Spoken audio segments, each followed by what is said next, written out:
शुरुआत में हमें दुनिया का सबसे बड़ा और मुश्किल शाओलिन स्कूल दिखाया जाता है। शाओलिन यानी जहाँ बच्चों को कुंफू कराटे सिखाए जाते हैं। जहाँ एक लड़का जिसका नाम फैंग था अपने आखिरी मुकाबले के लिए पूरी तरह तैयार था, जिसमें ये तय होगा कि वो स्कूल से पास होकर कुंफू और लड़ने में माहिर है या नहीं। मुकाबले के लिए वो फिर मंदिर जाता है और जो टेस्ट आज होने वाला था वो बहुत ही मुश्किल था, क्योंकि बहुत ही कम लोग इसे पास कर पाए थे। टेस्ट में फैंग को लकड़ियों की कुछ कठपुतलियों से लड़ना था, जिन्हें कुछ बहादुर वॉरियर तारों के जरिए कंट्रोल कर रही थी। पर उसे खुद पर यकीन था कि मैं कैसे भी करके इस टेस्ट को जरूर पास कर लूंगा। अब वो जैसे इशारा करता है कि मैं तैयार हूँ, दाएं बाएं से 2 हमले उस पर एक साथ होते हैं, यानी वो कठपुतलियां उसे मारने के लिए तेजी से उसकी तरफ बढ़ती है, पर वो साइड पर हट के बड़ी आसानी से बच जाता है। पर तीसरा वार सीधा उसके सीने पर होता है, उसे पीछे हटने का मौका नहीं मिलता इस बार, लेकिन वो फिर अपनी बाजुएं खोलकर जोर से पैर को जमीन पर मारता है, जिसकी ताकत इतनी ज्यादा थी कि उसकी शर्ट फटकर हवा में उड़ जाती है। साथ ही उसका जिस्म गोल्डन होने लगता है, क्योंकि चमक रहा था। ऐसा लग रहा था जैसे उसके जिस्म पर कोई कवर आ रहा हो। अब ये कुंफू की एक टेक्निक कॉपर स्किन थी, जिसमें फैंग काफी माहिर था। वो कूद कर वहाँ आता है और बहुत सारी एक के बाद एक मुक्के मारकर सभी कठपुतलियों को तोड़ देता है।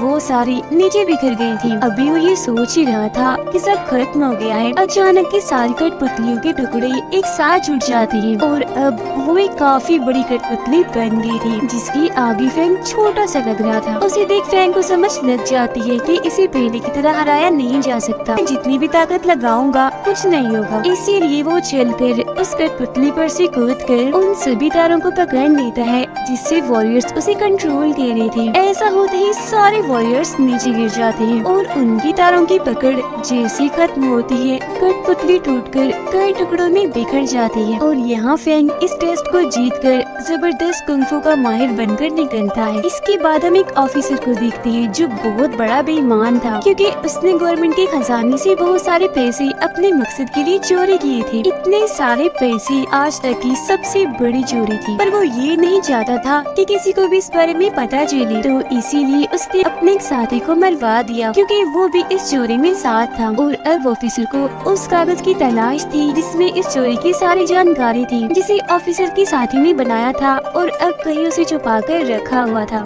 उधर फैंग गांव आकर अपने बचपन के दोस्त से मिलता है। उनकी एक और दोस्त भी थी जिसका नाम रोंग था। अब ये दोनों जब रोंग से मिलने जा रही थी तो रास्ते में एक फाइटर को देखते हैं जो काफी लंबा चौड़ा बहादुर आदमी, लड़ने में काफी माहिर था। वो एक आदमी को मार रहा होता है। उस आदमी को बचाने के लिए फैंग उस पर हमला कर देता है, पर वो इतना ताकतवर था कि एक ही मुक्के से फैंग को दूर करता है और वो गोल गोल घूमकर जोर से नीचे गिरता है, जिससे वो समझ गया था कि ये फाइटर कोई आम तो नहीं है, बल्कि इसे हराना काफी मुश्किल है। ये फाइटर दरअसल ऑफिसर के लिए ही काम करता था। अब फाइटर जिस काम के लिए यहाँ आया था, क्योंकि वो नहीं हुआ, इसीलिए अपने घोड़े पर बैठकर वो यहाँ से चला जाता है। फैंग भी घोड़े पर बैठकर उसका पीछा करता है और अब ये लोग बाजार के बिल्कुल बीचों बीच आकर खड़े हो गए थे। अब इससे पहले कि वो लड़ाई करते, बड़ी अलग अंदाज में फैंग की मम्मी आ जाती है। वो कान से फैंग को पकड़कर घर ले जाती है ताकि वो लड़ाई झगड़ों में ना पड़े। वो पहले तो उसकी पिटाई करती है और यही कैद करके बाहर जाने से मना करती है, पर फैंग कहाँ घर में आराम से बैठने वाला था। जैसे उसे मौका मिलता है चुपके से वो यहाँ से भागने लगता है। वो कपड़े पहन ही रहा था कि तभी उसे अपनी पड़ोसी दिखती है, जो उसे देखते ही चीख मार देती है। अब इससे पहले कि फैंग उसे पूछता कि तुम यहाँ क्या कर रही हो, वो लड़की बहुत सारे सिपाहियों को यहाँ आता हुआ देखती है,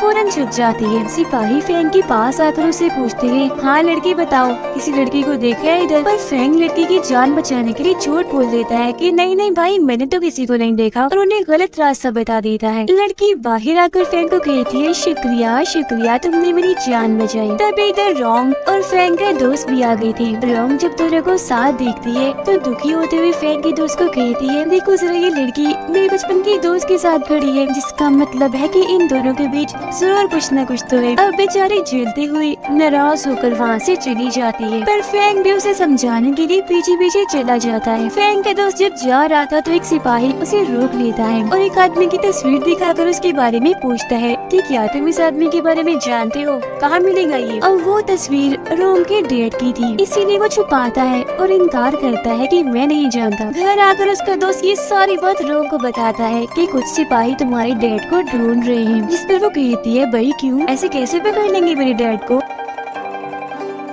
जैसे उसका दोस्त यहाँ से जाता है, रोम एक बॉक्स निकालती है जिसके अंदर वही कागज था जिसमें चोरी की जानकारी थी और ऑफिसर को जिसकी तलाश थी। तो यहाँ हमें पता चलता है कि रोम के डैडी असल में इस कागज की रखवाली थी और अब वो एक लौटे इंसान है जो इस कागज के जरिए ऑफिसर को सजा दिलवा सकते हैं। यही वजह है कि सिपाही उन्हें ढूंढ रहे थे। अगले दिन फैंग रोम के घर आते हैं, जहाँ इन्हें फैंग का दोस्त बताता है कि रोम तो घर में है ही नहीं, वो गायब है और मेरा ख्याल है उसे बिजनेसमैन ने अगवा कर लिया है, क्योंकि कल उसके लोग रोम के डैड को ढूंढ रहे थे। ये जानने के बाद फैंग फौरन बिजनेसमैन को ढूंढने के लिए निकल पड़ता है जो शहर में लोगों से लड़ रहा था। फैंग वहाँ वॉरियर की स्टाइल में आकर बिजनेसमैन से पूछता है बताओ मेरे दोस्त रोम कहाँ है, जिस पर वो जवाब देता है भला मुझे क्या पता तुम्हारी दोस्त का, अपने दोस्त को संभाल के रखना था ना पहले। इसी बात की वजह से दोनों के बीच लड़ाई शुरू हो गई थी, पर फैंग ने अपने कुंग-फू स्टाइल में बड़ी आराम से उसे मार मार के हरा दिया। पर फैंग को गलत तो तब होती है जब बिजनेसमैन हंसकर अपनी हार कबूल करता है, कहता है अच्छा बस लड़की मैं हार मान गया हूँ तुमसे और अब तुम ही मेरे दामाद बनोगे, क्योंकि मैं अपनी बेटी के लिए रिश्ता ढूंढ रहा था और मेरी शर्त थी कि मैं उसी लड़की से अपनी बेटी की शादी करूँगा जो मुझे लड़ाई में हरा देगा, और आज वो काम तुमने कर दिया। इस बात से बिजनेसमैन खुश था और सारे लोग उसे मुबारकबाद देने लगते हैं। उसकी ये बातें सुनकर फैंग को समझ लग जाती है कि सच में रोम के बारे में कुछ नहीं जानता, लेकिन अगर मैं कुछ देर और यहाँ रुका तो ये जबरदस्ती अपनी बेटी की शादी मुझसे करवा देगा, तो वो जल्दी से यहाँ से भाग जाता है। फैंग जब घर पहुँचता है तो वहाँ रोम वापिस आ गई थी, जो कहती है कि मैं तो कभी अगवा हुई ही नहीं थी बल्कि अपनी मर्जी से गई थी, और अब तुम दोनों कोई ड्रामे नहीं करोगी, मुझे तुम्हारी कोई बात नहीं सुननी, मैं जानती हूँ कि सचमुच तुम्हारा चक्कर है। अब इनकी ऐसे ही गुजर रही थी, कभी कोई नाराज तो कभी कोई। घर वापस जाते वक्त बिजनेसमैन के आदमी फैंग और पड़ोसी लड़की को घेर लेते हैं। बिजनेसमैन आकर लड़की से पूछता है कि मेरी बेटी इतने दिन से कहाँ गायब थी, जो सुनकर फैंग को पता चलता है कि असल में ये पड़ोसी बिजनेसमैन की बेटी है और इसके लिए ही वो रिश्ता ढूंढ रहा था। अब वो यहाँ ये सच भी बता देता है कि मेरे आदमी रोम के डैड को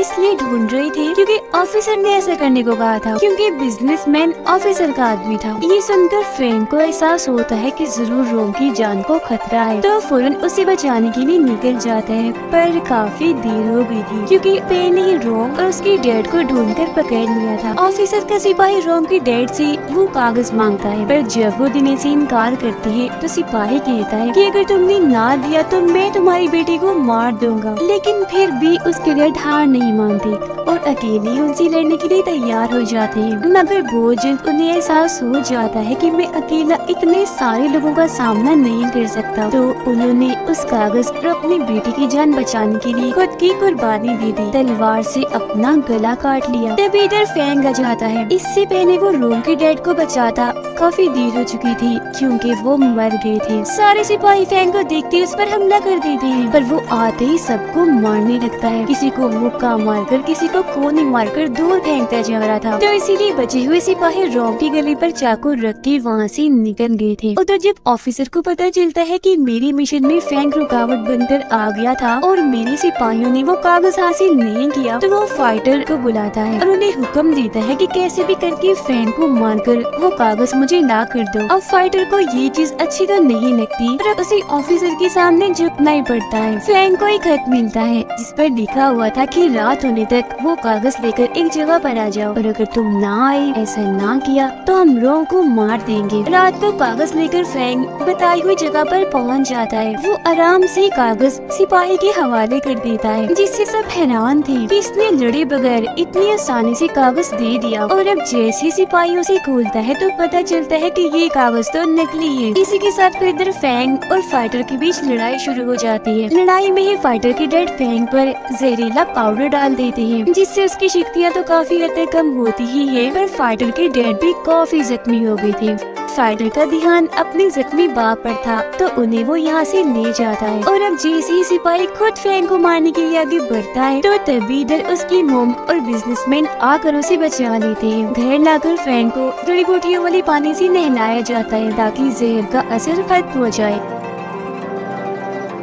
सिपाही फाइटर और उसके डैड को कहता है कि मैं तुम्हें जान बचाने के लिए आखिरी मौका देता हूँ, जाओ और जाके फैंग को मार दो, वो कागज लेकर आओ वरना हम तुम्हें मार देंगे। अब कोई रास्ता ना होने पर फाइटर अपने डैड को वही छोड़कर फैंग को मारने के लिए निकल जाता है। फैंग बिल्कुल ठीक हो गया था और अब वो उस पुतले को देखने लगता है जो रॉन्ग ने उसे दिया था। वो जैसे बटन को दबाता है पुतला खुल जाता है और उसमें से वो कागज निकलता है जिससे ये लोग समझ जाते हैं कि ये कागज देकर हम रोंग को बचा लेंगे। पर मुसीबत, ऐसी ऑफिसर को सजा नहीं मिल पाएगी। फैंग को फिर फाइटर का खत मिलता है इसीलिए वो फौरन यहाँ से निकल जाता है। जब ये एक दूसरे के आमने सामने आते हैं तो इनकी लड़ाई होने लगती है। फाइटर को सिपाही से धमकी मिली थी इसीलिए वो खूब ताकत लगाकर फैंग से लड़ता है पर उसे हरा नहीं पाता। लेकिन फैंग भी उसे यहाँ मारता नहीं जिंदा छोड़ देता है। घर आकर फाइटर देखता है कि मेरी डैड मर गई है तो वो काफी दुखी होकर रोने लगता है। उधर फैंग का दोस्त ऑफिसर के घर के बाहर पहुंचता है और कहता है कि मेरी दोस्त रोंग को छोड़ दो, बदले में मैं तुम्हें वो कागज दे देता हूँ। उसकी इस बात पर जख्मी रोंग को लाया जाता है। उसके चेहरे और कपड़ों पर खून लगा हुआ था जिससे साबित होता है कि उस पर काफी जुल्म किया गया है। उसका दोस्त अब जैसे ही कागज देता है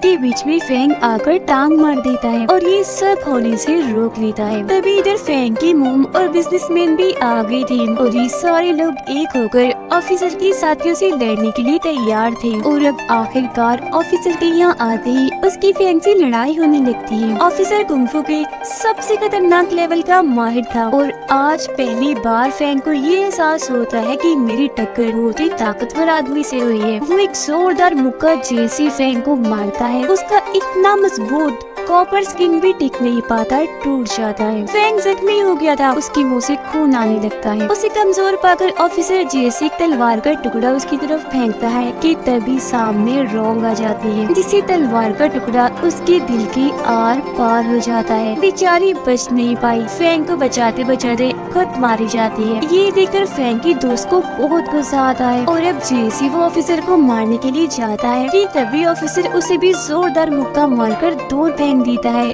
उस बेचारे की भी मौत हो जाती है। फैंग की मोम और बिजनेसमैन को भी बंदी बना लिया जाता है और तभी इधर फाइटर आकर ऑफिसर को मारने लगता है क्योंकि उसकी वजह से ही फाइटर के डैड की मौत हुई थी। यहाँ बिजनेसमैन उसे समझाते हैं कि जल्दी से कागज लेकर यहाँ से भाग जाओ, तब वो ना चाहते हुए भी कागज लेकर वहाँ से भाग जाता है। फाइटर बड़ी बहादुरी से ऑफिसर से लड़ता है पर उसकी हाथों से ही मारा जाता है। अगले दिन ऑफिसर ने फैंग की मोम और बिजनेसमैन पर इल्जाम लगाकर उन्हें फांसी देने का फैसला किया। जहाँ उन दोनों की फांसी देखने के लिए शहर के बहुत सारे लोग इकट्ठा हो गए और अब फैंग के पास कागज को सबके सामने लाने की दवा और कोई रास्ता नहीं था। वो फांसी वाली जगह पर जाकर बताता है कि ऑफिसर ने सरकार के खजाने से बहुत सारा पैसा चुराया, इससे पहले भी इसने बहुत सारे गलत काम किए, देखो इसके खिलाफ मेरे पास सबूत भी है। उसकी ये बात सुनकर सब ऑफिसर के खिलाफ नारेबाजी करने लगते हैं। ये देखकर ऑफिसर को बहुत गुस्सा आ गया था क्योंकि अगर राजा को उसकी चोरी के बारे में पता चल गया तो वो उसे फांसी की सजा दे देंगे। तो वो अपने सिपाहियों को